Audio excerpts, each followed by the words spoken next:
Ashamaa harka fuunee akkam jirtu nageenyi waaqayyo isin faana haa ta'u bakka isin jirtanitti jaalatamtoota maatii waaqayyoo obboleewwan koo akkam jirtu nageenyi waaqaa isiniif haa ta'u jecha maqaan koo Tolosaa Xaafaan jedhama ani obboleessa Wuddeeti.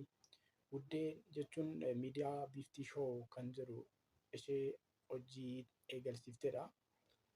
Egaa hojii isheen eegalte kana gammachuu ishee irra geesse kanaanis baay'ee gammadee waanan tureef gammachuu ishee kana qooddadheen jira baay'ee gammadeen jira kanan jedhu isheedhaaf ibsuufan gama kanatti dhufee kabajamtoota jaalatamtoota hordoftoota miidiyaa biiftuu shoo warroota ishee faana taatanii guyyaa har'aa kanaan ishee gammachuu har'aa kanaan ishee qaqqabsiistan hunduma keessaniifuu galanni isiniif ta'a jecha bakka isin jirtanitti nageenyi waaqaa isin faana haa ta'u.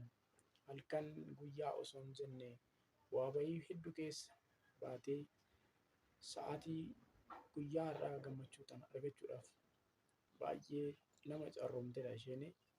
Isinis warri ishee faana taatanii akkasuma akkuma ishee san hirriba keessan abdanii hojii keessaniin dhiphachaa dhaabattanii ishee faana hojii kana akka galmaan geessu gootan baay'ee galatoomaa irra deebi'ee galata guddaa qabduun isiniin jedha. Akkasuma ana keessa kootti wanti dhagahame tokkotu jira. Innis maalidha waan jedhee egaa akkuma beekamu namni tokko wanta qabatee ka'e tokko hin danda'ama jedhee yoo ka'e eeyyeen hin danda'ama wanti hin danda'amne hin jiru. Hin dandeenyu jennees gaafa dhiifnee hin dandeenyudha. Inni guddaan keessa ofii amansiisuudha nan danda'a eega jedhee hin danda'ama wanti hin danda'amne hin jiruuti. Kanaaf isheen abdii guddaadhaan waaqa wajjin taatee hojii kana nan danda'attee eegalteerti. Hojiin kun isheedhaaf ulfaachuu danda'a garuu namoota hedduu biratti baay'ee salphaadha. Egaa ilmi namaa wanti hin dandeenye tokko hin jiru jedhee nan amanaanii addunyaa kanarra wantoota baay'ee nama ajaa'ibsiisutu jiru. Isaanis kan waaqan wal fakkaata dorgommiin isaan gochaa jiran gocha ilmi namaa hin hojjeta jedhee hin eeggamne hojjetanii baay'ee nama kan ajaa'ibsiisanii kan mul'atan jiru. Akkasuma nuuf isiniif obboleettii keenyaaf hojiin kun baay'ee guddaadha. Kanuma caala immoo tokko yoo jedhan lama jedhuuti. Kanarra dabaltee guddaa hojjechuudhaaf jalqaba xiqqaa hojjechuun dirqama waan ta'eef baay'een siif gammadeera obboleettii koo jabaadhuun siin jedha. Kan gara fuula duraatiifis waaqayyo si faana haa ta'u. Itti baraa deemta hojjechaa deemta dogongora kee sirreeffachaa deemta abdii kutuudhaan alatti gama fuula duraa fageessanii yaaduudhaan yoo hojjetan galma barbaadan ni ga'u. Akkasuma akka dhaamsatti wanti isiniif dhaamu jiraate obboleewwan koo fi hordoftoota miidiyaa biiftuu shoo akkasuma deeggartoota miidiyaa biiftuu shoo hunduma keessaniif hundumti keessanuu jabaadhaa. Hojiileen akkanaa kun yeroo kanatti maallaqa argachuuf biizinasiin karaa tokkoon qofa miti kan dhufu karaa hedduudhaan karaa kana nun fayyadamne wantoota baay'ee harka keenya osoo jiru hin hojjenne egaa karaa kanaan isinis jabaadhatii hojjedhaa wal jajjabeessaa wal deeggaraa yaadan gochaan maallaqaan wanta isinirraa eeggamu namni tokko nama tokkoof jechaa yoo wal guddisaa deemtan boru nama waan guddaa irra ga'ee pirojektii guddaatti darbuu danda'udha isin baay'een sin jaaladha jabaadha hojii gaariidha hojii jajjabeeffamuu qabudha. Waan isin faana haa ta'uun jedha baay'ee galatoomaa. Asuma irratti dabalataan obboleettii kootiin wanti jechuu barbaadu jiraate ani maqaa kee gaafan na'u baay'ee akkan si jaaladhu hin beektaa. Baay'een si jaaladha maqaa kee gaafan na'u keessi kootu na raafama sababni isaa ati anaaf nama addaati. Nama addaati yoon sin jedhu haalli kee amalli kee gorsi ati na gorsitu hundumti isaa ana nama na godhe waan ta'eef baay'een si jaaladha obboleettii koo ati obboleettii jabduudha baay'ee nama beektuudha nama gorsita. Hojiin kee baay'ee nama boonsa obboleettii koo akkanumatti naaf jiraadhu hojii guddaa akka kana fuulduratti kanaa olitti akka hojjettu abdiin qaba. Wanta si gargaaru yoo jiraate si faanan ta'a isin gargaara. kan kanaan duraatiif homaa sin gargaarre obboleettii koo gin gammachuu kee kanaaf baay'ee keessi koo akkamittan siif ibsa. Kana kan hin jedhamne siif gammadee jira waan ta'eef kan kara fuula duraatiif si faanan ta'a, si faanan jira.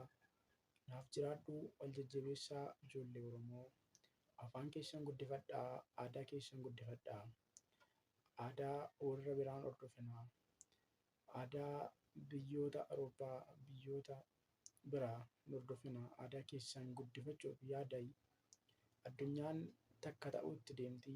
Gaafa addunyaan takka taate aadaawwan keenyaa fi gochaaleen wantoonni sabni keenya duraan dabarsaa turan abbootiin keenya beekan hundi isaa gatamee gara addunyaa takkaatti deemaa jira waan ta'eef kan ammoo kan eeguu qabu isinii fi nu'u ana waan ta'eef jabaadhaa eeggadhaa aadaa keessan afaan keessan cimsadhaa isinan jaaladhaa galatoomaa kabajamtoota obboleewwan koo bakka isin jirtanitti nageenya waaqaa isin faana ta'u guddaa galatoomaa.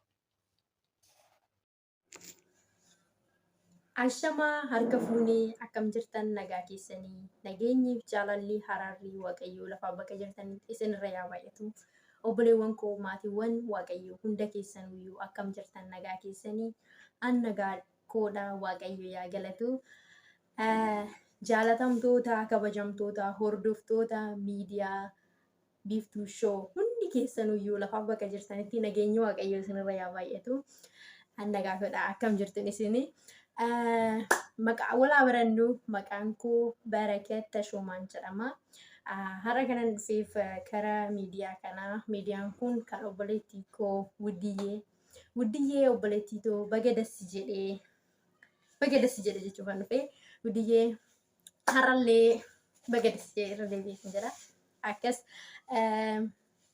obboleewwan koo hundi keessaniyyuu jajjabeessitoonni obboleettii koo Wuddee hordoftoonni hundi keessaniyyuu ammallee baga dassi jedhe jechuun jaaladha.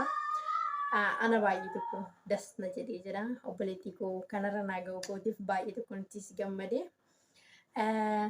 An obboleettiin koo hara wanan as karaa kana dhufeef obboleettii koo xiqqoo si jajjabeessuufan.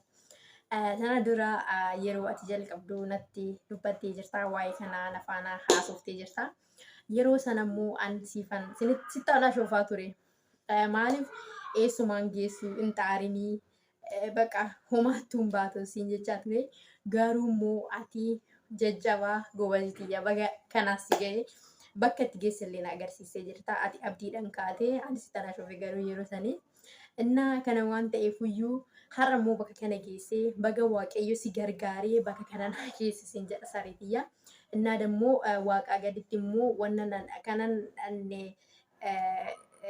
galateeffadhu. Hiriyoota kee warra si gaarii fi hordoftoota kee warra si jajjabeessan muruun isaaniituyyuu guddaa tokko maqaa waaqayyootiin nan isinan galateeffadha obboleettii kootiif. Innaa dagmoo obboleewwan koo warroonni obboleettii koo Wuddee wajjin hojjetan isinillee jabaadhaa. Waaqayyo isin haa jabeessu hunda keessaniyyuu kan jalqabdan fiixa baasaa akka obboleettii koo Wuddee kanatti. Innaa Wuddiyyee ati immoo deebitee isaan jajjabeessuu sirra jira. Akka isaan jajjabeessan isaan jajjabeessuu sirra jira. Kana waan ta'eef tana durallee obboleewwan koo dubbatanii jiru miidiyaa kanarratti. Ati akka nama boruu nama gaarii bakka taatu waa'ee kanarratti dubbataniiru. Anillee kanarratti an dabalata dhufe. Ati obboleettii koo baay'ee nama gaariidha. Baay'ee nama jabduudha. Baay'ee nama gaariidha. Baga obboleettii koo taatee argamtee baay'ee tokko si gammada. Kanaafuu immoo jajjabaattee kanarrallee immoo nama boruuf ta'u, nama biyya ofii guddisu, nama kan biyya caaleen jiru. Kanaafuyyuu nama saba ofii guddisu, nama saba ofii keessatti nama gaarii ta'ee argamu. Akka taatu abdii sirra qabaa Wuddiyyee ati dhugaadhaan dhugumayyuun sitti immoo obboleettii nama gaariidha, nama jabduudha. Kanaafuyyuu obboleewwan koos tokko dubbatanii jiru waa'ee kanarratti. Innaa dagmoo anis san dabalachuu dhufe. yeroo jalqabaatiif qaatii yoo jalqabdu ani sitti ashoofatan anatarra geessee kanan agarsiistee ammammoo akka kana caaltu abdii sirraa qaba. Kana caaltee immoo nama boru wanta ati yuutuubii kanarra akka hojjettuuf kaatellee natti himtee jirta. Dhiifama maqaa waaqayyootiin immoo bakka kana wanta ittiin kaate kana immoo akka galmaan geessu har'allee bakka kana geessee agarsiiste akka galmaan geessu immoo boruuf abdiin qaba. Kana waan ta'eef immoo ati nama waan gaarii biyya ofiitii irratti mul'isu waan gaarii saba ofiitii dabarsu malee wanta akka tokko wanta hedduu jira. Biyya keenya keessas iddoo kamiyyuu wanta hedduu jira. Kanaafiyyuu immoo ati nama sanirraa fagaattee nama akkasii osoo hin ta'in nama si beenu nama gaarummaa kee taatee namarratti mul'achuu qabda. Kana waan ta'eef wanta ati kaateef kaayyoon ati qabattee kaatellee akka duubatti hin deebine akka kaayyoo sanis hin jijjiirre kaayyoon ati qabattee kaateef guddaa tokko bareeda. Maqaa waaqayyootiin waaqayyo si haa gargaaru. Kana waan ta'eef immoo akka tokko obboleewwan kee dubbatanii jiru argin ture. Illee isarratti dabalatee gochuu dhufe na bakka rakkoon tokko jirutti nama rakkate nama gargaaru malee har'aaf kasii faana dhaabbatan